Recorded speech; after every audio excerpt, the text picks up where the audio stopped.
Everybody see my screen? Yes. All right, so here we go. We are writing our vet school personal statement. And this is the big question, right? Like, what do they want from a personal statement? How does the personal statement fit into the rest of the application? So, if we think about the other parts of your app, where in your experiences section, you're going to have your 600 characters to describe what you did. And then in your letters of rec, they're going to, be able to evaluate your competencies. So, what's the point of a personal statement, and how do we approach that? And you don't have a lot of space to do that. This is a really unique genre of writing because you've got to do so many things in 3,000 characters. That's about a page, just like barely a page, barely over a page. And so it's really unfortunate that they cut the characters down this year. I find it to be really challenging to get everything done in this space, but it is what it is, and we're going to do our best to help you tell your story and share the value you bring and talk about why vet med and do all the things we need to do in that tiny little space. But one thing I want to emphasize, so I mentioned that your experience writing is 6,000 characters each. You have an unlimited list of limited amount of experiences you can list, but most people have around like 10 to 15 experiences.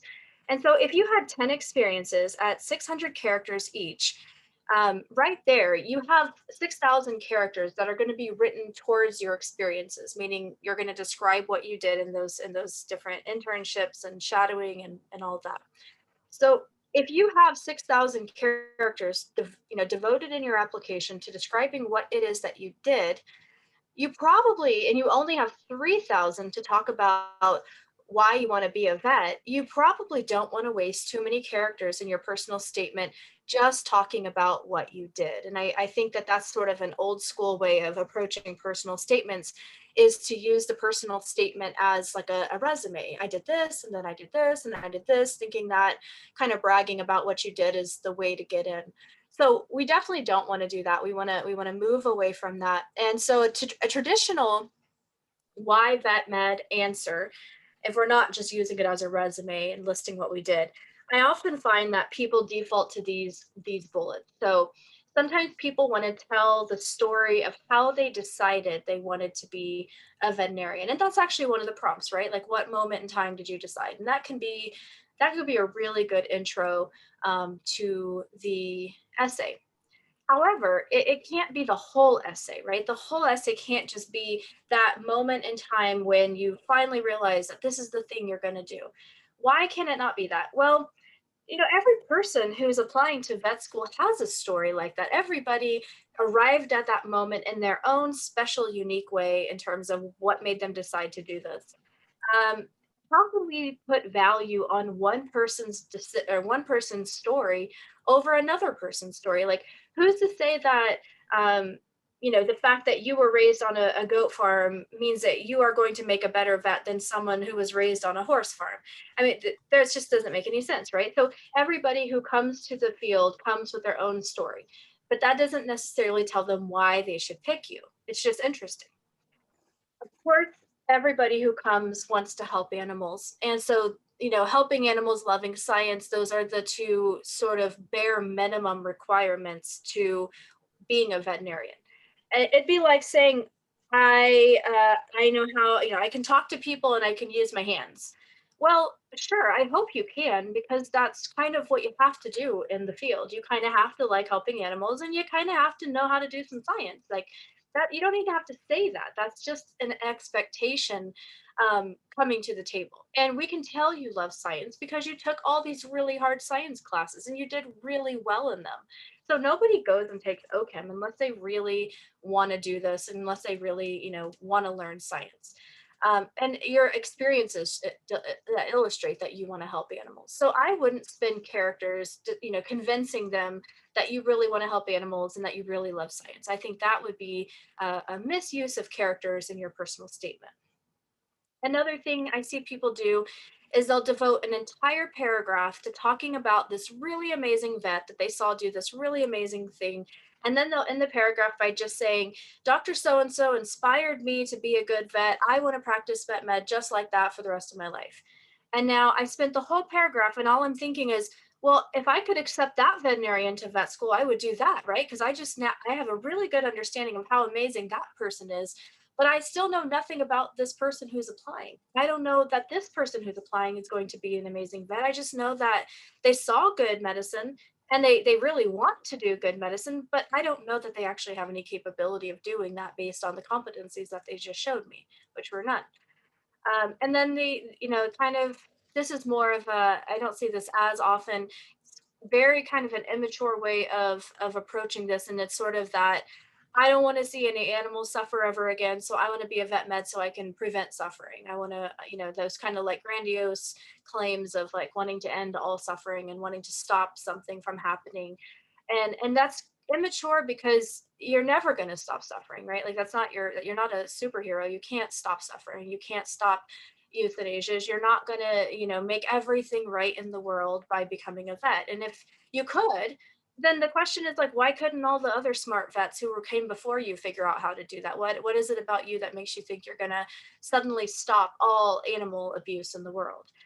So trying to stay away from those like huge grandiose claims of wanting to make, sweeping changes in society, those are going to be kind of chuckled at because they realize like you are only going to be able to do so much in your life, and focus on the things you can do.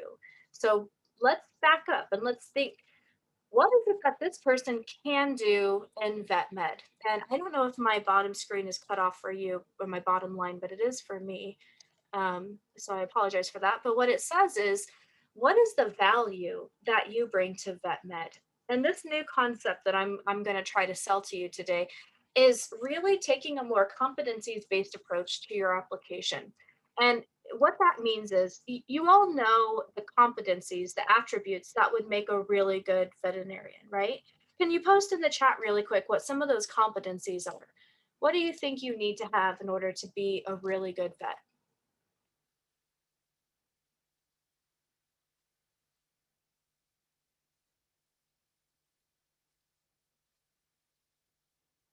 Okay, so you need to be able to observe things. You need to be able, I'm imagining I'm a patient or a client, right? I bring my two cats to you.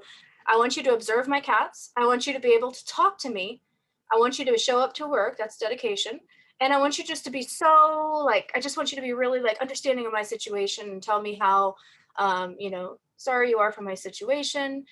Now working in a team, that's interesting, right? Like, so if your vet tech comes in, I want to see that you can communicate with your team and work together so you can be more efficient. If my cat's presenting with some symptoms and you have no idea what that is, I would like you to be a little problem solving. I'd like you to hit the literature, right? I want you to call a colleague. I want you to look some things up. I don't want you to take a guess. I want you to maybe use some critical thinking and problem solving there.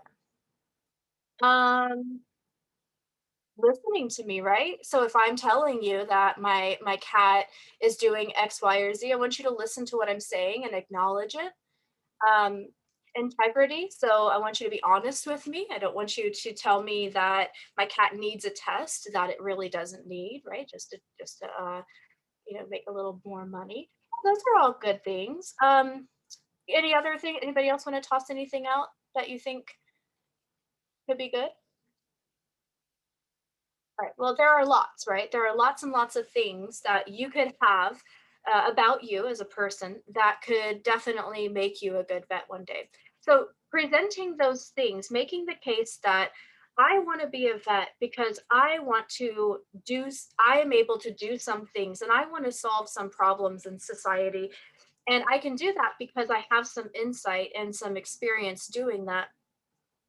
That's what it means to take a competencies based approach. And so, um, what I would do first is start to think about based on your experiences. So, if you were to sit down and brainstorm some of the experiences you've had that really struck you, and I don't mean the whole experience, I mean moments in time. So think about those, like a patient, a client that came in with an animal, or think about the animal and what was it about that experience that really struck you? What was it that you remember? How did it change you? Why do you keep remembering this? What did you learn from it? And start to jot down as many of those little short paragraphs of those moment in time that really affected you. So, probably try to generate about 10 of these moments from, and it doesn't have to be all in college, right? It can be even before college when um you were seeing things even before, and they all don't have to be vet related. That's the other cool thing about this is you can talk about your leadership of running a non-animal related club. You could talk about problem solving by being a tutor. I mean, there's lots of things that you can do in college or before or after that have nothing to do with animals or vet med that could still show your competencies that affected you. So go ahead and jot down when you're starting, jot down all those moments in time that you remembered something. And then I want you to go back and I want you to think about why is it that this thing keeps coming back to your head, and what did you learn, and what did you do in that situation? So what was your role, what was your thought process, what was your decision making in that situation, and what does that mean about you? So the fact that you did it this way, what does that say about you as a person? Does that say that you take initiative? Does that say that you find creative solutions to problems? Does that mean that you can provide culturally appropriate care to an underserved community? um, one of the more popular topics right now that's growing in personal statements for vet med is increasing access to the profession for populations that historically don't utilize the services because of either cultural barriers or linguistic barriers or economic barriers.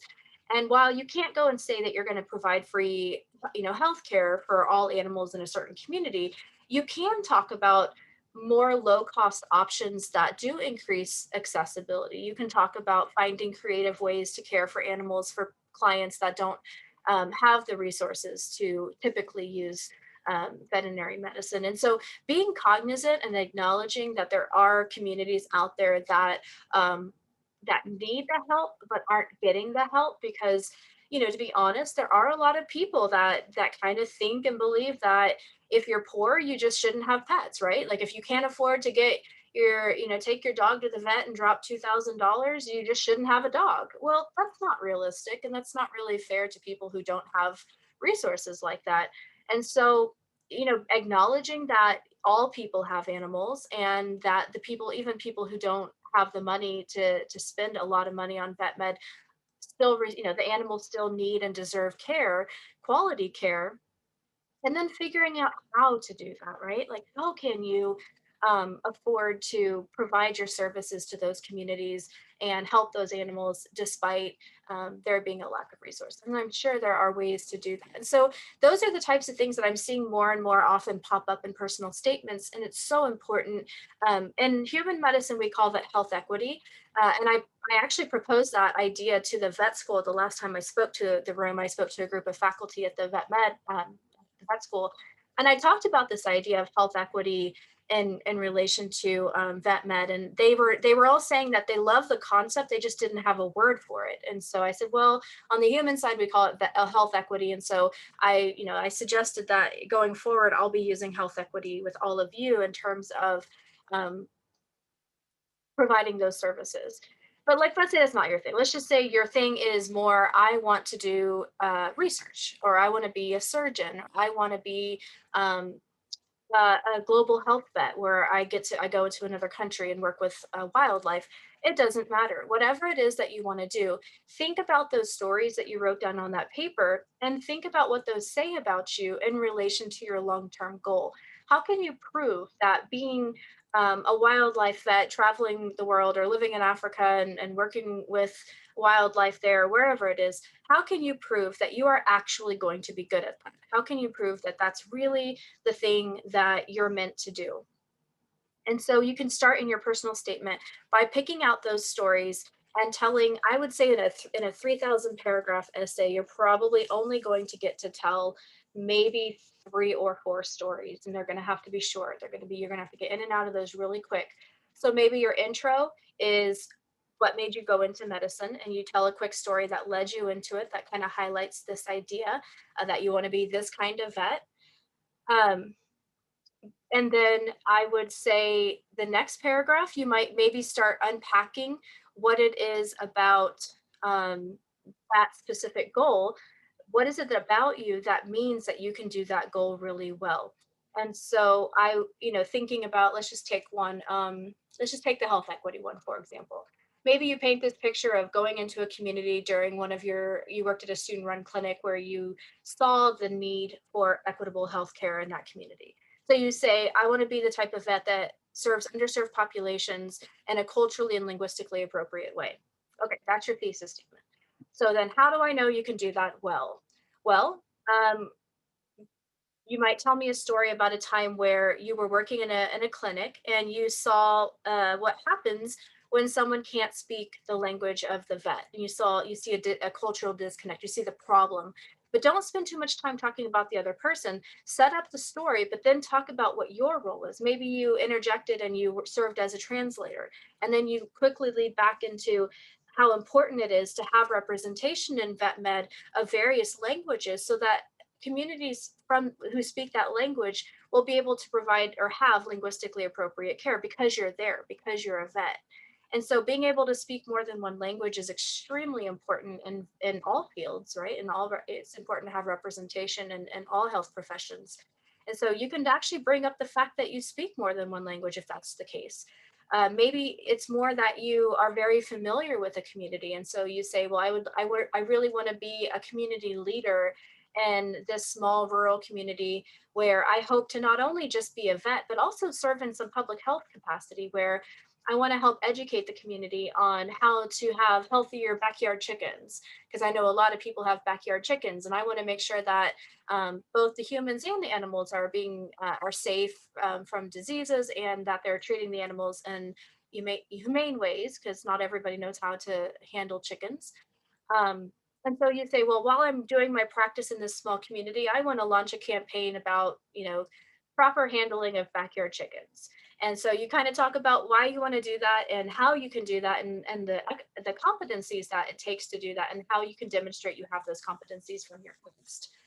Um, you could talk about anything under the sun. It doesn't matter as long as it kind of fits into some of those rules I said before, where you're not just declaring, large things, right? Like, so saying you want to tackle the proper treatment of backyard chickens is very different than saying, like, I'm going to end all suffering of animals. That's very different. So if you have like a really clear vision in your head, I can remember so many vet essays that I've read over the years of like really cool things people want to do. That backyard chicken one is a real one that someone used, and she got into med school. I remember. I remember someone talking about how she wanted to get up in the morning, put on her tall rubber boots, hop in her truck, and she wanted to drive out into the country and go from one um, farm to another. She wanted to do ambulatory healthcare. She just wanted to work with large animals, with farmers, and that's what she wanted to do. And it was really compelling because it was true to her, and she didn't, there was, be unapologetic about the things that you want to do. If your life goal is to, you know, I know I'm being silly now, but like, let's say your life goal is to improve the living conditions of mice. Well, if that's really the thing, as long as it makes sense, then and explain why you want to do it, where you come up with that idea, then make sure you're showing them that you can do it well. They're very aware that your life goals will change. Most people at age 18 or 22, wherever you are in the journey, most of the time our life goals change throughout our life. I would challenge you to find anyone who is a grown person who tells you that they're doing exactly what they said they were going to do when they were 18. We all change our minds. They know that this isn't a contract. So if you say that you want to do a certain thing right now, it doesn't mean you're going to actually do that or have to do that. It just gives them a glimpse into what you're thinking about at this moment. And so you don't have to be afraid of kind of putting on paper what you're thinking you want to do. I know that's kind of a myth. People say, like, well, I shouldn't put on paper that I want to be a surgeon, or I want to be um, a small animal vet. No, no, if you want to be a small animal vet, that's cool. But it is a little like that's a really common thing that people write. So I would encourage you to be more specific. What does your future look like? What kind of community do you see yourself doing?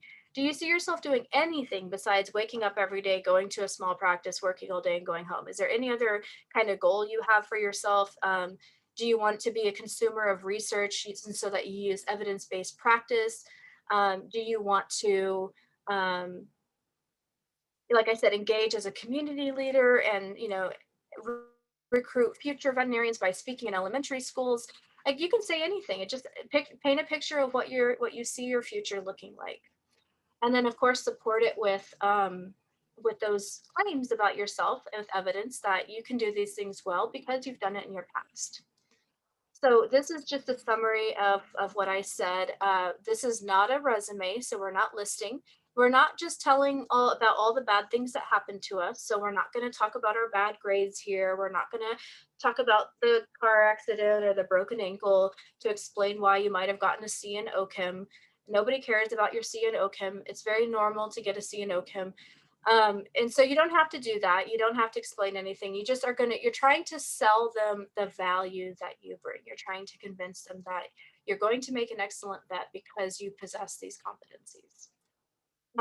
Please, please, please don't explain why you stopped doing research. That's such a common thing. People maybe do research for a couple quarters and then they hated it, so they stopped, and then they feel compelled to like say why they stopped. Like, oh, I realized I really enjoy working more directly with patients. So, nope, nobody asked why you didn't want to do research. If you did it, great. If you hated it, then I wouldn't even write about it in your personal statement. I would just leave it off and just focus on other things. Um, so I think I've tied this up, or I've talked about this quite a bit. Try it when you can to tie your stories back to who, what you want to do in your future. I think I've said that enough. And so this is what I was talking about in terms of starting with those points in your life. You're going to take those moments in time if you're just starting from scratch and try to synthesize them and to coming up with like a theme or an overarching idea, in terms of like what does all this mean about you. But if you end up not having a theme that you can name, don't panic. Not every essay has a theme. Sometimes themes just emerge naturally without trying, and sometimes writers can't see their own themes because they're too close to them. Sometimes when you take your writing to someone else, they'll tell you, well, this really has a lot to do with, like I said, providing culturally appropriate care. Like every paragraph is supporting that idea. I think your theme is that providing culturally appropriate care, and you're like, oh yeah, I see that now. I didn't see that before because you were writing it. So sometimes it just takes a little distance to see that. I'm not sure you're going to get 5 paragraphs out of this 3,000 character essay. So I would personally shoot for 3 at first, have an intro, a supporting paragraph, and then a conclusion. That's probably about as much as you're going to get, or you can get 2 short paragraphs in the middle, or 3 really short paragraphs if you write really quickly. And so, I really encourage you to write this the way you talk. Try not to use a thesaurus. Don't let someone who is an English guru write this for you because it'll end up sounding like them and they won't get a sense of who you are. So try to write it like from your own voice.